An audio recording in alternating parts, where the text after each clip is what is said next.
잠시 기도하시겠습니다.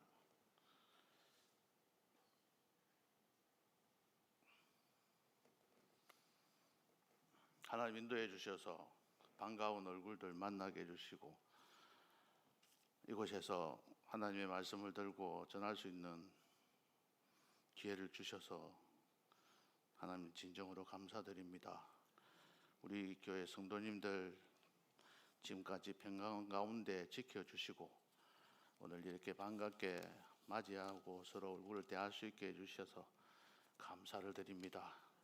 하나님 이들의 기도와 이들의 섬김을 통해서 문현제일교회를 하나님께서 지켜주시고 세워주셨습니다.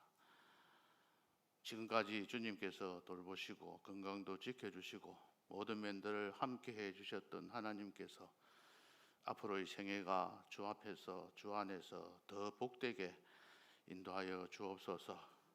오늘 시간 하나님의 말씀을 들고 전할 때에 하나님께서 역사하여 주시고 하나님께서 친히 말씀해 주셔서 도구로만 사용하여 주시기를 간절히 비옵고 원합니다. 은혜 받는 시간 되게 하옵소서. 예수님 이름으로 기도하옵나이다. 목사님께서 나중에 인사할 기회를 주신다고 그래서 인사는 생략하고 말씀만 바로 드리도록 하겠습니다. 너무 반갑고 감사합니다. 제가 여기 와서 설교를 하게 된다는 게 또 꿈만 같기도 하고 지나고 보니까 30년을 여기 이 교회에서 지냈고 또 지금 떠난 지가 6년이 되었는데 와서 보니 저희 땀도 묻었던 데도 좀 많이 눈에 보이기도 하고 장로로 섬기면서 성도님들한테 상처를 드리지는 않았는가 여러 가지로 많이 생각해 보는 그런 연락을 받고 난 뒤에 쭉 생각을 했었습니다. 무슨 말씀을 드릴까 이렇게 고민하다가 오늘 야고보서 1장 2절부터 12절까지 말씀을 가지고 전해드리겠습니다. 처음에 제가 잘못 보내드렸네요. 2절부터 12절까지인데 제가 오타를 해가지고 보내서 죄송합니다. 나중에 2절부터 쭉 말씀을 드리도록 하겠습니다. 새벽 기도하는 중에 저 혼자서 생각할 때에 하나님께 우리가 신앙생활 하는 가운데 육하 원칙에 입각해서 우리에게 물었을 때 우리가 어떻게 대답해야 될까 고민을 하다가 저 나름대로 정답을 한번 적어봤습니다. 하나 좀 띄워주실래요? 제일 처음에 누가 하잖아요, 그죠? 누가 이랬는가? 대개가 사람들은 지가 이랬다고 합니다. 지가 잘하고 자기가 그때 그 순간에 그 일에 있어서 그 일을 하게 되었기 때문에 그 일이 잘 되었다고 자랑을 합니다. 대개가 다들 남이 일해서 다른 사람이 일을 해가지고 그게 잘 이루어졌다고 이야기하는 사람들이 극히 드물어요. 내가 그때 또 그때 이렇게 해요.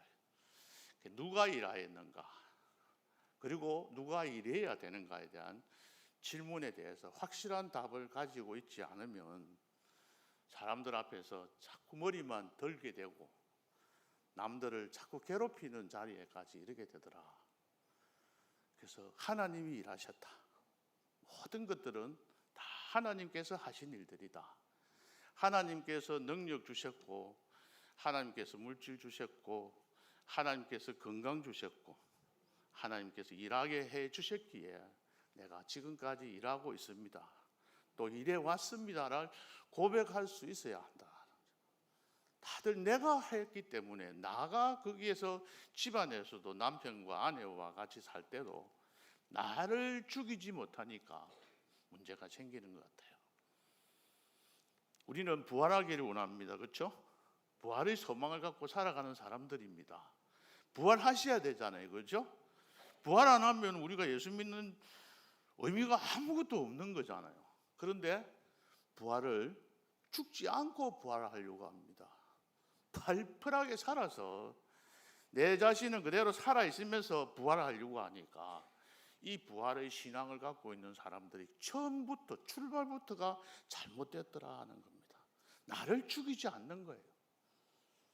내 자존심이 조금이라도 무너지면 그 순간적으로 내가 자아가 살아나서 상대의 어떤 말들을 상대방에게 어떤 상처를 끼치는지도 모르고 그냥 내 그 기분을 그대로 발설을 하기 때문에 오히려 그리스도인으로서 남들에게 인정을 받지 못하고 살아가더라. 이거는 저보고 하는 이야기입니다. 성도님들 보고 말씀드리는 게 아니고 항상 우리 자신들이 드러나기 때문에 계속 나를 죽여야만이 그렇게 살아가게 되더라. 제가 이 생각을 하게 된 것이 통영에 있는 교회가 우리 교회 교인이 12명입니다. 그것도 아들이 오면은 교회 안 오고 또 집안에 일이 있으면 교회도 안 오고 이제 겨우 한 거는 12명 하루도 한 사람도 안 빠지고 매주일 오도록 만드는 거는 이제 좀 하고 있습니다. 그래도 또 사정이 생겨서 병원에 가셔야 될 분들, 연세 드신 분들 이런 분들이 참 많습니다. 다들 저보다 더 연세가 많으니까요. 저보다 나이가 더 적으신 분이 한 서너 명 정도 되네요. 그러니까 반 정도 되는 것 같습니다. 반 정도고 반 정도 되는데 그런 분들하고 이렇게 지내면서 내가 여기 와야 되나 이런 생각을 가끔 가집니다. 하나님께서 보내셨으니까 가기는 갔지만은 지내면서 이분들한테 설교를 어떻게 해야 되는 그 중에서 한 3분의 1은 한글을 모르시는 분들입니다. 이런 분들하고 이제 같이 지내면서 저가 살아있다면 저의 어떤 자아가 살아있다면 그 일은 아무도 할 수가 없는 거잖아요. 하나님께서 해주셔야 할 수가 있고 하나님께서 도와주지 않으면 할 수가 없는 그런 상황들을 대하면서 참 우리가 지금까지 살아오면서 그렇게 살아왔구나 하는 생각들을 해봤습니다. 지금까지 우리 성도님들 살아오신 것 내가 살아온 것이 아니고 하나님께서 살아오게 해주셨습니다. 그렇기 때문에 우리가 지금 이렇게 살아 계시는 것이고 이 순간에 오늘 이 순간에라도 하나님께서 부르신다면 바로 뇌졸중에 걸려가지고 돌아가실 수도 있는 그런 상황인데 하나님께서 돌보셔서 이렇게 예배 참석하게 하시고 또 찬양대에 앉아서 찬양하게 해주시고 얼마나 좋습니까? 아무나 여기 와서 찬양하라 해도 하기 싫어서 안 하는 사람도 많고 한데 이렇게 찬양하시는 모습 오늘 보니까 정말 좋습니다. 이게 다 내가 하는 것이 아니고 하나님께서 하시게 만들었기 때문에 우리가 지금도 하고 계시고 하나님께서 나를 장로로 집사로 목사로 또 권사로 세워주셨기 때문에 우리가 교회를 위해서 일하고 계시는데 우리가 무엇을 위해서 일해야 되겠습니까? 왜 일해야 됩니까? 두 번째, 언제 일해야 됩니까? 후, 다음에 화면 그대로 띄워주실래요? 제 얼굴은 안 보이셔도 됩니다. 언제 일합니까? 일할 수 있습니까? 하나님과 동행할 때, 저 밑에 영어로 써놨는데 Working with God, 하나님과 함께 걸어갈 때 우리가 일할 수가 있습니다. 나 혼자서 바둥바둥거리면서 일할 수도 있습니다. 하지만 내가 일했다고 해가지고 그게 이루고 갈 수가 없는 것들을 계속 나이가 들어가면서 생각이 듭니다. 어디서 일해야 됩니까? 우리가 가는 곳 어디에서든지 하나님 그 장소가 어디든지 간에 그 장소가 6여전도이든지 7여전도이든지 아니면은 식당이든지 어느 곳에 있든지 간에 하나님께서 일하라고 하시면 그곳에서 일해야 되는 것이 순종하면서 살아가야 하는데 우리는 좀 더 편한 곳에 찾기를 원하고 좀 더 나은 곳에 좀 더 편하고 좋은 곳을 찾아가는 우리의 삶들을 되돌아보면 여러 가지로 참 많은 생각들을 하게 됩니다. 무엇을 해야 합니까? 우리가 무엇을 추구해야 됩니까? 우리가 믿는 사람들이 무엇을 바라보고 무엇을 얻기 위해서 기도하고 간구합니까? 의와 평강과 희락입니다. 하나님과의 바른 관계고 사람들과의 바른 관계고 내 가족 간의 바른 관계, 이웃 간의 바른 관계, 내 성도들끼리의 바른 관계를 가지는 것이 더욱더 중요합니다. 그 관계가 의입니다. 그 관계를 바르게 가졌을 때 의롭다고 이야기하는 겁니다. 하나님과의 관계가 바르게 가졌을 때 의로운 관계고 사람들에게 관계가 바른 관계를 가졌을 때 의롭다고 말을 합니다. 이 의에 대해서 신학을 공부하면서 말씀을 전하면서 벽에 크게 와닿았던 것이 이 관계가 제일 중요하다. 믿음은 관계다. 하나님과의 관계가 끊어진 사람들의 삶이 어떠한지는 설교 말씀을 들어서 말씀을 많이 알고 계시지 않습니까? 성도끼리의 관계가 끊어져가 있으면, 가족 간의 관계가 끊어져 있으면, 이웃 간의 관계가 끊어져 있는 사람들이 하나님 앞에 나와서 성도라고 예배드리고 주님 앞에 찬양을 드릴 때에 하나님께서 얼마나 기쁘게 받아들이실까.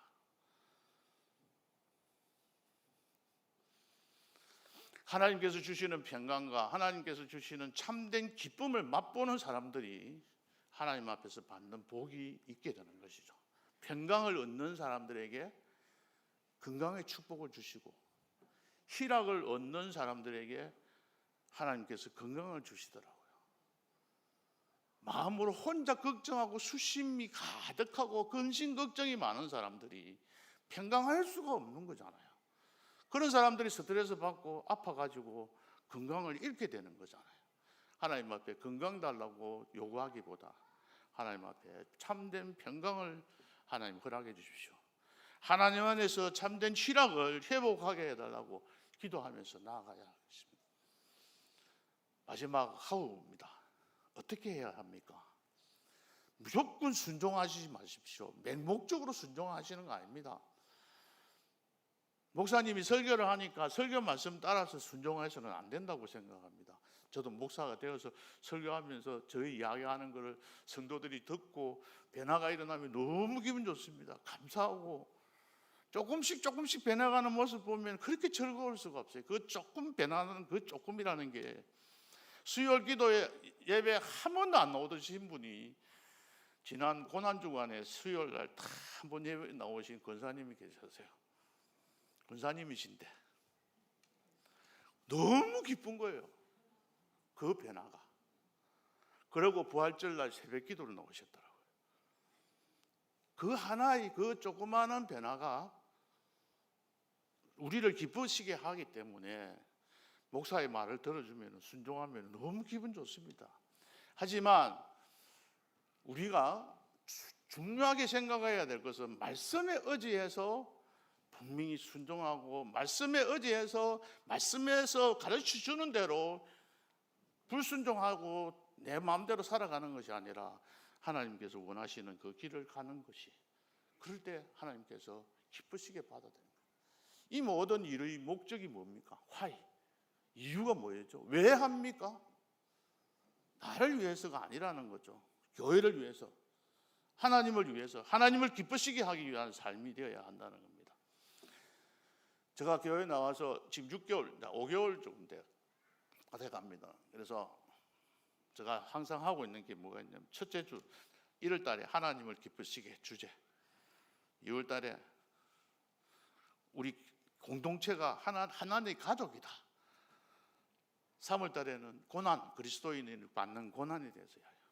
4월 달에는 지금 우리가 함께 믿음이라 뭔지를 잘 이해를 못 하시는 것 같아서 믿음의 역사, 이런 식으로 해갖고 주제를 정해서 같이 말씀을 상고하고 있습니다.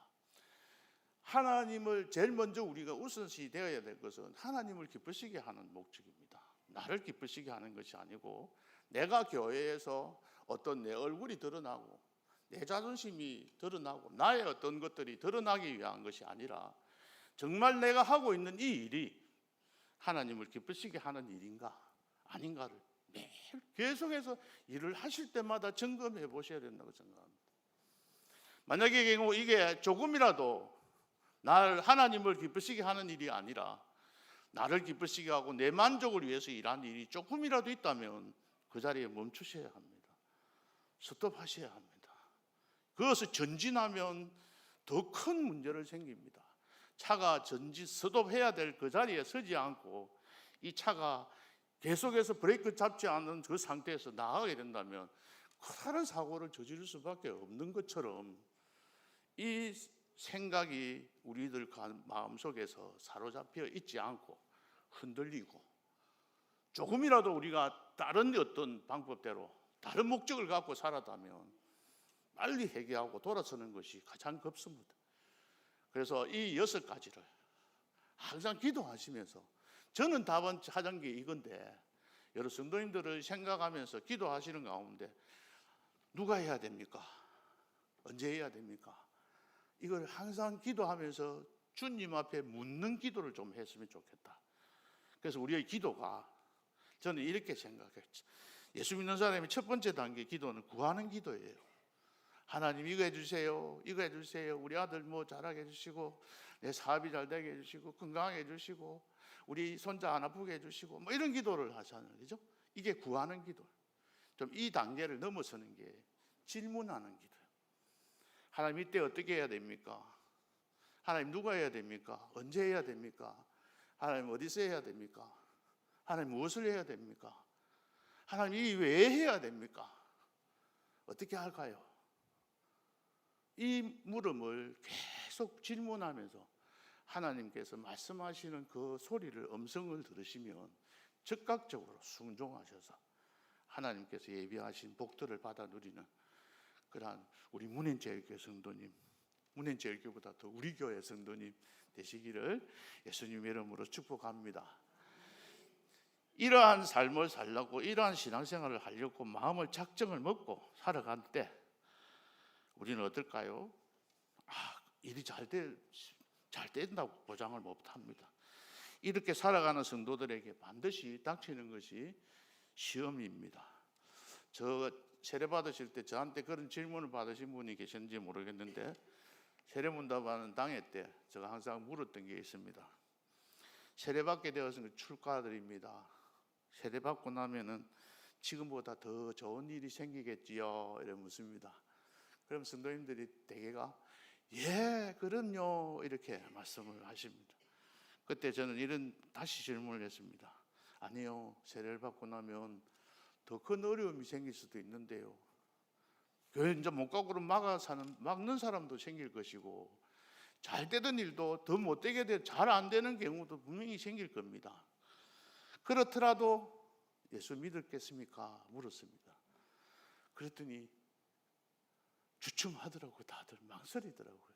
한참 망설이더니 예, 마지못해 대답하는 사람도 있고, 거의 또 세례를 받아야 되니까 예 하는 분도 계시겠지만, 대체적으로 마음을 새로 한번 생각해보고 예라고 대답하는 것을 들은 적이 있습니다. 세례를 받고 예수 믿었다고 다 좋은 일이 생깁니까? 뭐든지 기도하니까 다 잘 되던가요? 안 되잖아요. 시험을 주잖아요. 시험거리를.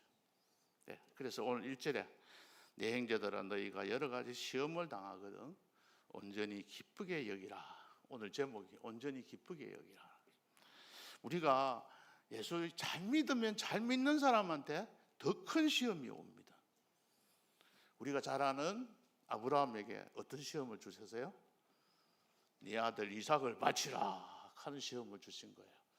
근데 아브라함은 그 시험을 통과했습니다. 그렇잖아요, 그죠? 근데 시험을 우리는 이렇게 생각했었는데, 제가 어떤 것을 성경 말씀을 보면서 요즘 깨달은 게 하나 있어요. 시험이 실험하는 거더라고요. 실험. 의사가 병원에서 처방을 진단을 하잖아요.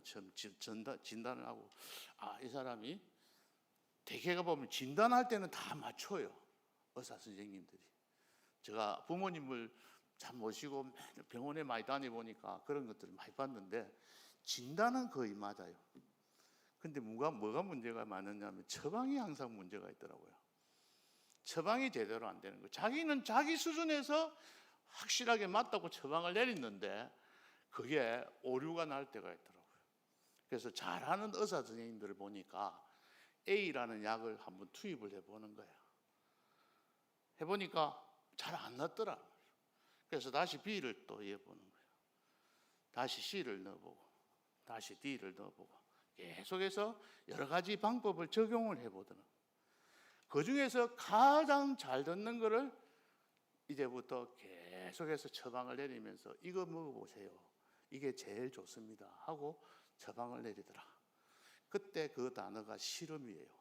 시험입니다. 하나님을 기쁘시게 하는 일에 시험하여 보라 하는 말이 그 말이더라고요. 하나님을 기쁘시게 하기 위해서 이 방법도 한번 적용해보고, 하나님을 기쁘시게 위해서 저 방법도 한번 써보고 C라는 방법도 한번 써보고 이렇게 고민하라는 말이더라고요. 그런데 우리는 하나님을 기쁘시게 위해서 A라는 처방도 내려보고 B라는 처방도 내려보고 C라는 처방도 내려보셨습니까? 하나 해보다가 안 되면 아이고 치 아프라 이런 식으로 아이고 뭐 내가 뭐 대충 살지 뭐 하나님을 내도 기쁘시게 못하는데 무슨 하나님까지 기쁘게 하면서 살 것인가 이렇게 생각할 때가 참 많거든요. 그래서 시험하여 보라는 이 말은 하나님께서도 우리를 시험하실 때도 마찬가지로 이 사람이 진짜로 하나님을 믿는 사람인가, 하나님을 사랑하는 사람인가 테스트해보는 거예요. 실험해보는 거예요. 그래서 하나님께서도 아브라함에게 진짜 나를 사랑하는 사람인가 실험해보기 위해서 네 아들 바치라고 이야기를 한 거죠. 그런데 이 아브라함은 실험에서 이겼습니다. 그죠? 통과를 했습니다. 어떻게 통과했을까요? 말씀에 의지해서 통과한 겁니다. 왜?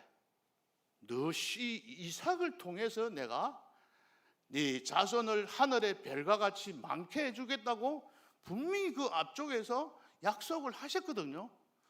하나님께서 이스마엘을 통해서 그 복을 주시겠다고 안 하고 네가 태어난 사라에서 태어난 이삭을 통해서 주시겠다고 분명히 말씀하셨단 말이에요.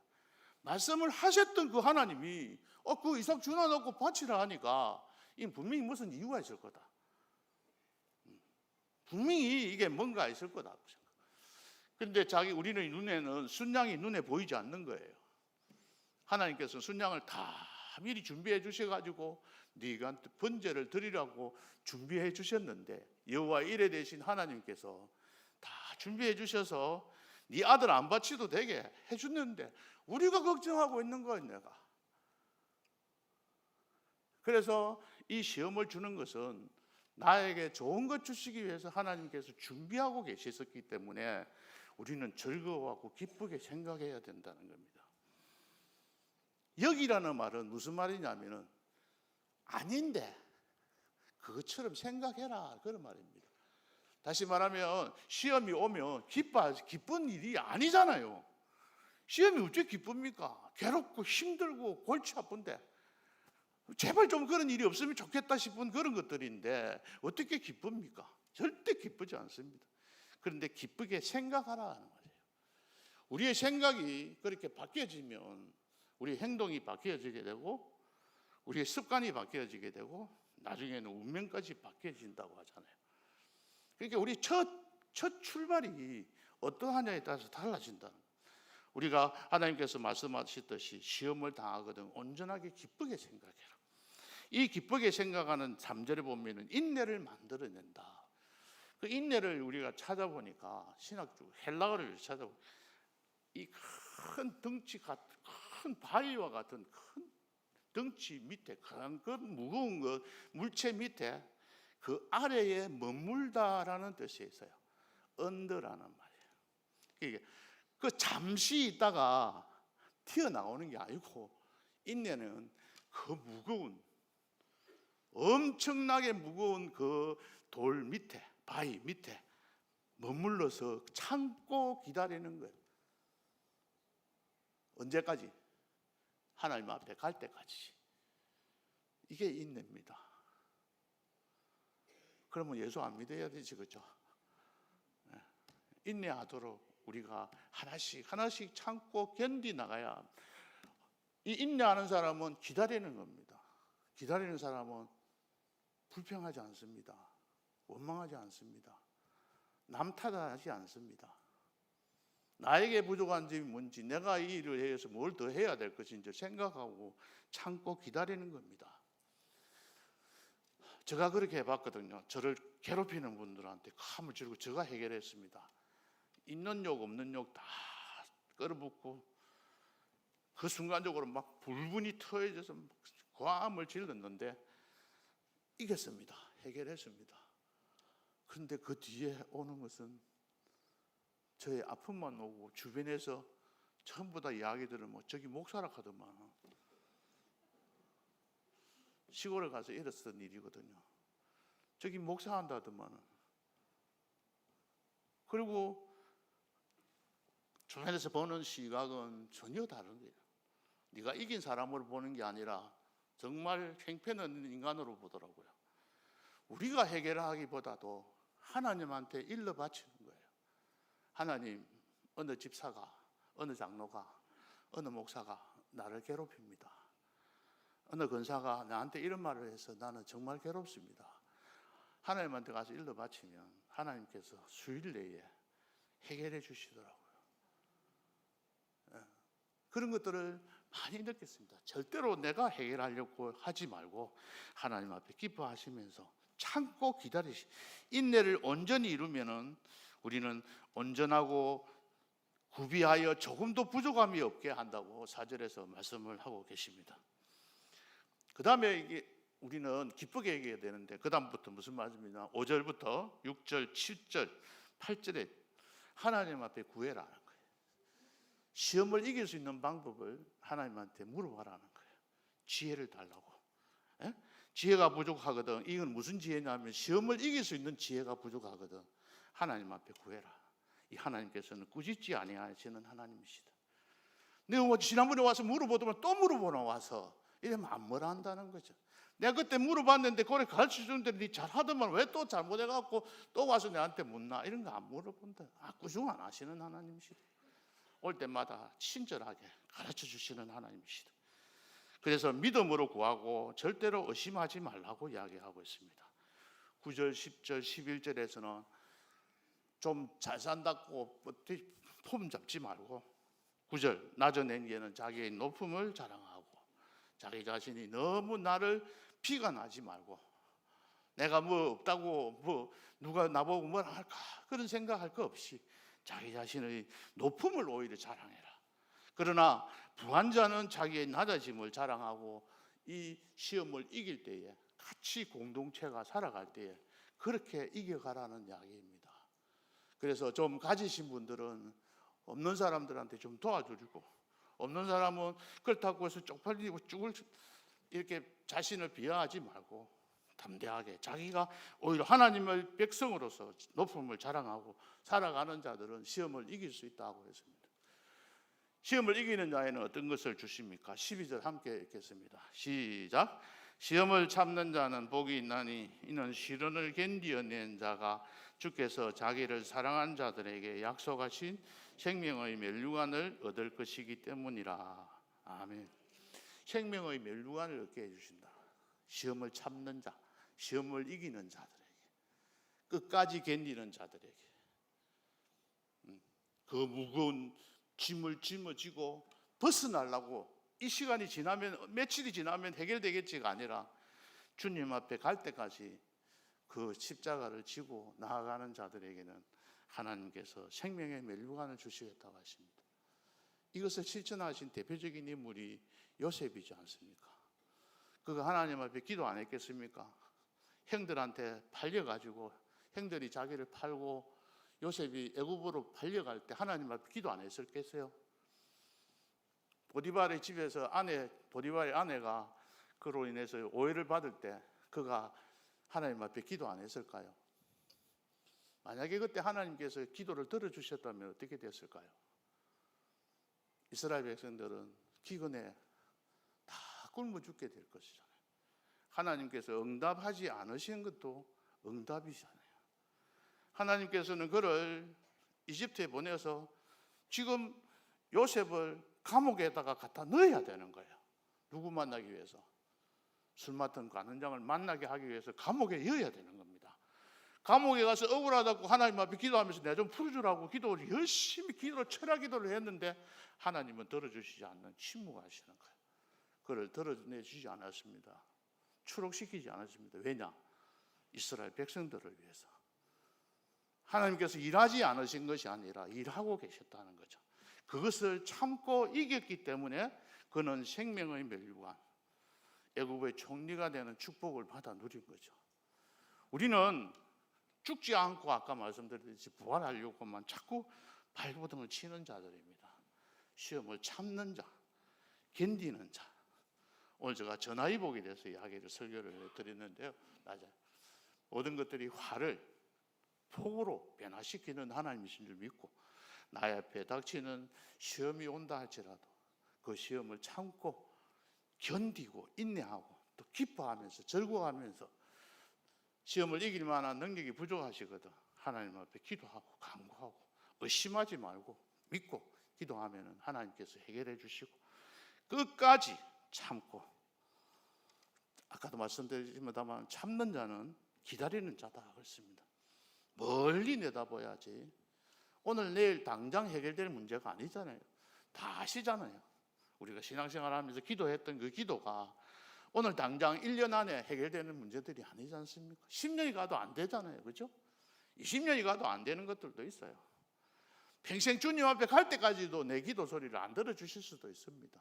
그러나 끝까지 견디는 자에게, 시험을 참는 자는 하나님께서 생명의 멸류관을 주신다 했으니까 그 소망 가지고 소망의 인내, 사랑의 수고를 아끼지 않으셔서 믿음의 역사를 이루어 가시는 복된 성도님들 되시기를 예수님의 이름으로 축복합니다. 하나님 아버지 감사합니다. 늘 주 안에서 우리가 받는 힘들고 어려운 일들, 내만 겪는 고난이라고 불평하고 원망할 때도 참 많았습니다. 주의 교회를 섬기면서 그동안 30년 가까이 주의 교회를 섬기는 과정에서 제 입을 통해서도 불평하고 원망하실 때도 참 많이 있었습니다. 하나님 이제 깨닫게 해주셔서 감사를 드리고 우리 모든 성도님들이 시험을 끝까지 참고 인내하여 생명의 멸류관을 한 사람도 빠짐없이 받아 누리는 그러한 축복을 저희들이 허락하여 주옵소서.